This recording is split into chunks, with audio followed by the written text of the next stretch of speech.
Kembali lagi bersama saya Johan di Jurnal Trading ID. Jadi pada pagi hari ini ya kita akan membahas kembali mengenai update dari harga si XAUUSD. Nah, di sini cukup menarik ya karena memang dia sudah sampai di target yang kita bahas di minggu ini ya. Terutama di video minggu ini ya, di video weekly-nya di hari Minggu dan Sabtu yang kita upload itu yang kita bahas ya. Target rendahnya itu kan 1900, cuma memang nantinya dia akan nyentuh kurang lebih ke 1915 gitu. Nah, ini sudah sampai nih 1915 kita nih. Nah, ini kan 1915 kita juga lihat dari mana? Kita lihat dari COT data ya. Nih, next targetnya dia, kemudian sama 1900 ya. Nih 1915 sudah tercapai. Berarti tinggal yang 1900 gitu. Nah, ini butuh waktu lagi. Kemungkinan besar sih dia akan naik dulu, koreksi naik dulu, baru dia nanti lanjut turun lagi gitu. Nah, kemungkinan kalau kita lihat lagi untuk si gold ini sendiri ya, saya ingin bahas sedikit dulu mengenai hasil dari speech yang semalam gitu. Jadi kemarin kan ada speech ya. Nah, ini ada juga news yang mau saya bahas ya, yang memang cukup menarik untuk dibahas. Oke, yang pertama kita lihat dulu di sini itu kemarin itu kan ada initial jobless claim ya kan, kemudian ada exciting home sales ya, kemudian ada Fed charge power speech ya, ini speechnya dia sebenarnya.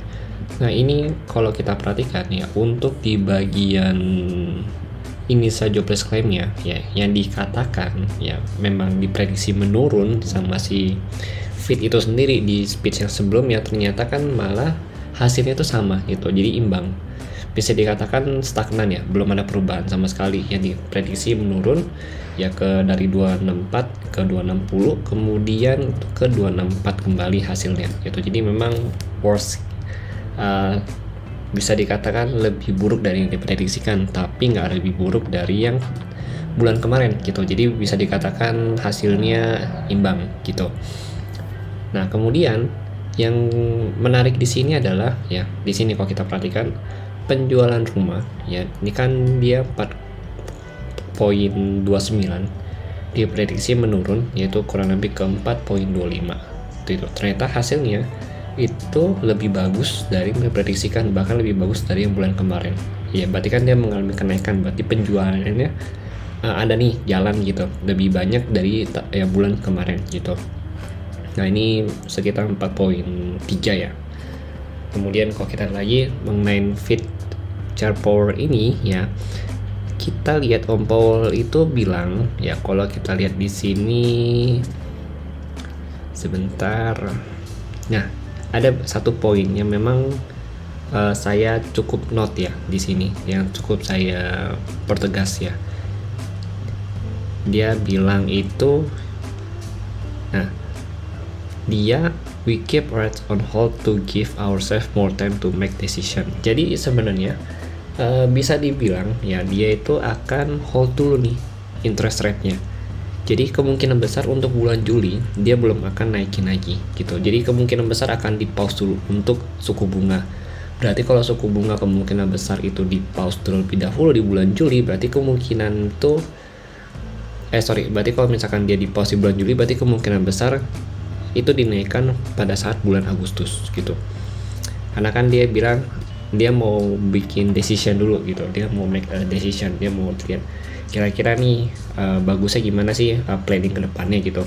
Karena dia juga mau lihat ekonominya itu kira-kira jalan nggak kalau misalkan dia nggak naikin suku bunga, terutama di interest rate-nya ya. Karena memang kalau kita perhatikan untuk inflasinya ini ya kan, kalau misalkan dia tahan suku bunganya, nggak menaikkan suku bunga ya, kalau misalkan inflasinya itu bisa dikatakan stabil ya, kemungkinan besar sih dia akan hold dulu, bahkan bisa dikurangin untuk suku bunganya gitu. Nah, tapi secara statement sih sebenarnya si Fed ini sendiri masih hawkish ya gitu, jadi masih akan menaikkan suku bunga ke depannya gitu, belum dovish gitu. Nah, dia bilang di sini ya, di FOMC ya kemungkinan besar si Fed ini sendiri ya akan menaikkan suku bunga lagi gitu di tahun ini ya, kurang lebih sih 2 kali lagi dinaikkan gitu. Jadi dia bilang, makanya saya bilang di sini adalah statementnya dia itu masih hawkish gitu, bukan dovish. Jadi sebenarnya dia ngepaus suku bunga ini, ya berarti kan bahasanya dia mau lihat dulu ya inflasi itu gejala atau dampak ke inflasi itu bagaimana dan dampak ke ekonomi itu bagaimana gitu ya, penyesuaian lah gitu ya bahasanya gitu, penyesuaian ekonominya.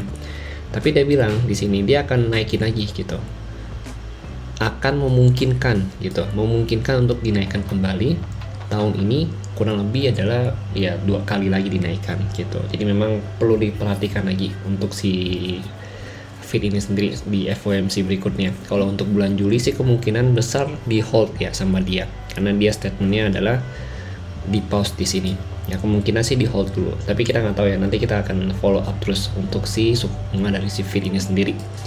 Oke, itu ya ingin saya sampaikan ya. Sebenarnya kalau misalkan begitu memang bisa dikatakan cukup bagus ya untuk ekonomi Amerika, berarti kan dia mulai mau stabilin lagi ekonominya gitu. Tapi kalau untuk sentimen ke DXY-nya itu bisa dikatakan kurang bagus gitu, karena memang DXY kan saat ini pun kalau dia naik ya itu juga disebabkan salah satunya adalah suku bunga kenaikannya gitu. Nah ini kalau misalkan dia nggak dibantu suku bunga ya memang bisa dikatakan kenaikannya agak susah gitu. Paling dinaikin, cuma nanti dinaikinnya hanya berdasarkan dengan adanya news ya kan, atau laporan data penting dari Amerika itu sendiri ya kan, paling naiknya itu aja sih gitu. Karena kalau secara sentimen pun si DXY nya ini sendiri masih downtrend gitu. Nah kemudian kalau kita lihat lagi ya untuk si gold ini sendiri ya, si gold ini kita bahas DXY dulu deh. Nah untuk si DXY dia itu berhasil pullback dari area supportnya ya, jadi support level 101.96 sampai 102.11 gitu. Jadi dia berhasil pullback nih dari level ini. Ini masih jadi support level yang cukup bagus ya, yang kita ada katakan juga di video sebelumnya gitu. Nah untuk saat ini dia itu sedang retest kembali ke area resisten. Jadi resisten zone-nya itu ada di level harga, kalau kita perhatikan di sini ya, itu ada di level 102.43 gitu. Ini resistennya dia.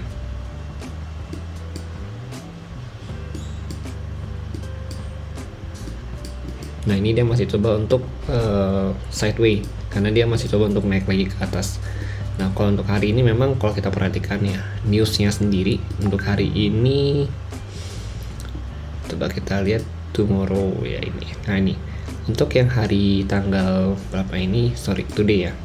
Nah untuk yang today tanggal 23 ya, itu ada kurang lebih PMI service ya di sini. Jadi kurang lebih ada satu news untuk hari Jumat ini yang cukup high impact ya, 3 bintang di sini, yaitu service PMI ya. Ini juga perlu diperhatikan. Sebenarnya kalau kita lihat juga kalau untuk si PMI sendiri di bulan berapa, Juni tanggal 5 ya, itu kan dirilisnya ya, itu di kurang lebih di aktualnya sekitar 54.9 ya, dari previousnya 53.6 ke 54.9. Forecastnya sih membaik kalau kita lihat ya. Cuma kenapa di sini merah? Karena memang di bawah angka yang diforecastkan atau di bawah target yang dibicarakan untuk hasilnya gitu. Jadi ini tetap merah. Tapi kalau misalkan dilihat dari yang previousnya sama aktualnya itu masih lebih bagus gitu. Nah kemudian kalau kita lagi untuk yang tanggal 23 ini ya, untuk PMI service ini kan forecastnya di 54.9 ya kan, previousnya 54.9. Nah ini ke 54.0 gitu, artinya di sini ada koreksi gitu dari 54.9 ke 54.0, artinya di sini ada pelemahan nih atau ada pengurangan pembelian gitu. Cuma kalau memang betul ya ini turun di bawah 54.9 dan memang di bawah 54 juga, berarti hasilnya itu kurang bagus untuk DXY gitu. Berarti kemungkinan besar akan membuat sentimen yang negatif lagi untuk si DXY. Tapi kalau misalkan dia bisa di atas forecast ini ya, atau bahkan imbang dengan si 54.9 ya, atau bisa lebih tinggi, itu much better.